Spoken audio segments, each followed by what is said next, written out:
Malayla Yousafzai is the name of a young Pakistani girl who believed that every girl deserved the right to go to school.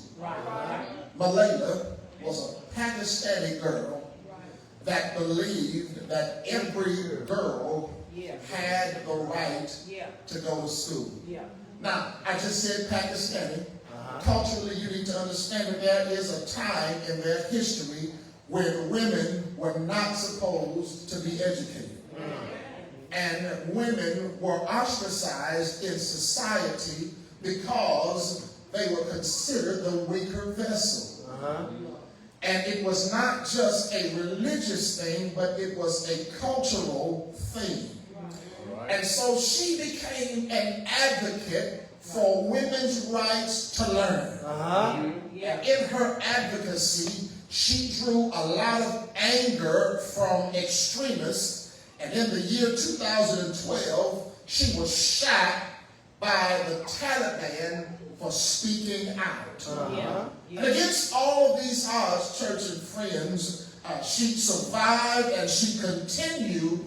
She survived and she continued. She survived and she continued. That's my whole message. Y'all don't miss it. She survived. Y'all ain't shouting. That's all right. Y'all don't make me preach long. She survived and she continued to stand boldly for education for women and justice, even in the face of threats and opposition.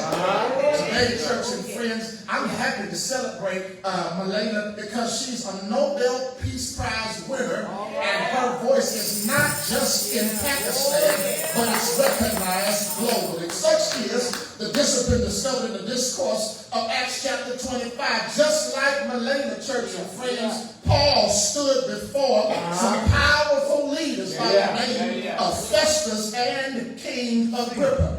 And when he was falsely accused, church and friends, he did not waver away from those things that got him there in the first place. He didn't back down. He did not compromise his faith. And even when his freedom and his life were on the line, he still confessed that Jesus is Lord and is still alive. Acts 25, church and friends, I'm almost through. Y'all better come catch up with me. Acts 25 reminds us that God can use our courage and our steadfastness in the face of injustice. Let me hold you up. God can use our courage and our steadfastness in the face of injustice, but not necessarily so that we can be rescued. Because a lot of times we look around trying to figure out, well, Lord, I'm doing what you told me to do. How come I'm still in trouble? Well, Lord, I did what you told me to do. How come I ain't got this, that, and the other? It's not always about your rescue, church and friends, but it's always going to be about how God's people are going to advance in his purpose.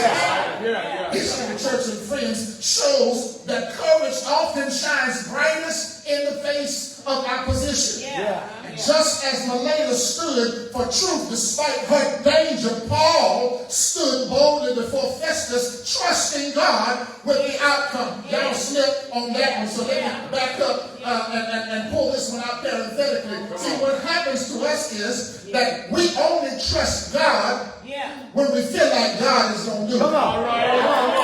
We only trust God when we feel like we can see the victory in the end. But you will not always be able to see your victory. The only thing that you can see is God. Stop trying to tell God how to deliver you. Stop trying to tell God how to free you. Stop trying to tell God how to heal you. Sometimes he's got to move some stuff out the way. Sometimes he's got to confine you and put you in his own spiritual incubator, because it takes time sometimes to make sure that you and I have what we need in order for his purposes to be fulfilled. Acts 25 challenges us, brothers and sisters, to hold firm to those convictions, even when it's not easy to hold on to. If I have anybody in here that can just help me shout just for a moment about the fact that if you stand still, you'll see the salvation of the Lord. If I have any more witnesses in here that can understand that he will fight your battle. If I have any more opportunities to tell anybody else that vengeance belongs to the Lord and not you and I know, we some cussing folks. We some fighting folks. And we can get in